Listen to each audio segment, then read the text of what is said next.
5 characters Vegeta can't beat yet, and 5 he never will. The rivalry between Son Goku and Vegeta was certainly an important aspect in Dragon Ball's later run, but it wasn't a dominant one. Dragon Ball Super, on the other hand, has almost framed things primarily around their rivalry. And since the start of the Resurrection F, Goku and Vegeta have been training alongside each other, and the latter is even considered a true equal in strength to Son. That said, this doesn't mean Goku and Vegeta are true equals. Vegeta is very much not Dragon Ball's main character, something the franchise does recognize. He's important, but he's second banana. Nothing more, nothing less. But that doesn't mean Vegeta can't see his share of successes, including getting strong enough to defeat some previously unbeatable foes. Can't beat yet. Jiren. The Tournament of Power introduces Jiren as this unstoppable force. The only way for anyone to stand a chance is for Goku to surpass his limits. But even then, it takes help from Frieza and Android 17 for Universe 7 to actually secure themselves a victory. Considering just how overwhelmingly strong Jiren was during the TOP, we can assume Vegeta is simply weaker. But that won't always be the case. Vegeta's already surpassed one of Goku's DBS rivals, Hit, just by sheer virtue of training alongside Goku. So it's more than likely Vegeta will reach a point after the Moro arc where he'll be stronger than Jiren by nature of the story plowing along. Whether or not they fight is a different story altogether. Never will. Frieza. Dragon Ball Super made this loud and clear with Resurrection F. Even when Vegeta is arguably stronger than Frieza, he's simply not allowed to defeat the man who wiped out the entire Saiyan race. Goku kill-steals Vegeta, and that's that. Vegeta does get to defeat Frost as a consolation prize in the next arc, but it's not the same. With Frieza just a part of the cast, for the time being, it's highly unlikely Vegeta will ever get his chance to defeat Frieza. Should Frieza rise up as an antagonist again, which, come on, he will, it'll likely be Goku to save the day, given how his and Frieza's relationship has evolved. Can't beat yet. Broly. Given that Goku and Vegeta needed to fuse just to keep up with Broly once he tapped into all his latent power, it kinda goes without saying that Vegeta can't handle Broly on his own. At least, not yet. Broly at full strength took Gogeta's presence just to turn the tide away from his favor. That's a pretty big deal. All the same, Vegeta is progressively getting stronger, and he'll surely come out the Moro arc with a new trick under his belt. Not just that, Vegeta was stronger than Broly before the latter went berserk. On that token, it's not unreasonable to expect Vegeta will probably defeat Broly should they fight again down the road. Never will. Whis. The Angels stand out as some of the most overwhelmingly powerful characters in Dragon Ball, and Whis himself was introduced in a rather interesting manner. After Battle of Gods spent most of its runtime stressing Beerus as the single strongest antagonist Goku has ever faced, it's very casually revealed that Whis is not only stronger, he's Beerus' master. Whis has not thrown a single punch thus far, but he hasn't had to. It's unlikely he ever will for that matter. Narratively, angels are meant to be purely observers who can't take action. Whis already toes that line, but he seems adamant on never getting involved. Beyond that, it's just unlikely Goku and Vegeta will ever get as strong as Whis. Can't beat yet. Moro.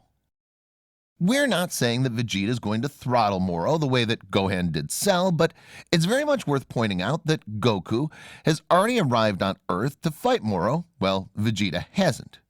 Not just that, Goku completed his training first, while Vegeta's was mostly handled in secret.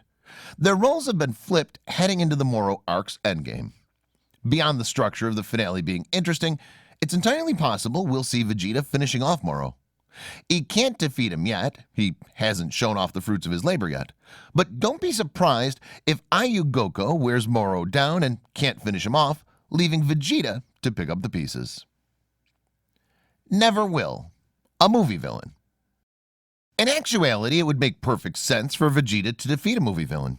They're often self-contained stories that have no effect on the larger canon, or at least they were. Even then, though, all this meant was Toei following a very rigid formula for each film, one that pretty much always resulted in Goku defeating the main villain, if not him, his boys. Ignoring that, modern Dragon Ball Super films are now part of the canon.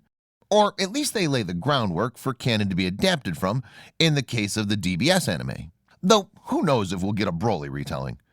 Vegeta's chances of defeating a movie villain are slim. That said, can't beat yet. An arc villain. It could happen. It really could. It'll probably be a case where Vegeta gets the last blow in on the arc villain, maybe even Moro as we've discussed. But that would still count. We likely won't get a situation where Vegeta takes over the last act, a la Gohan in the Cell arc, but we're at a point in Dragon Ball Super where the series has been pushing this idea of Goku and Vegeta as equals long enough.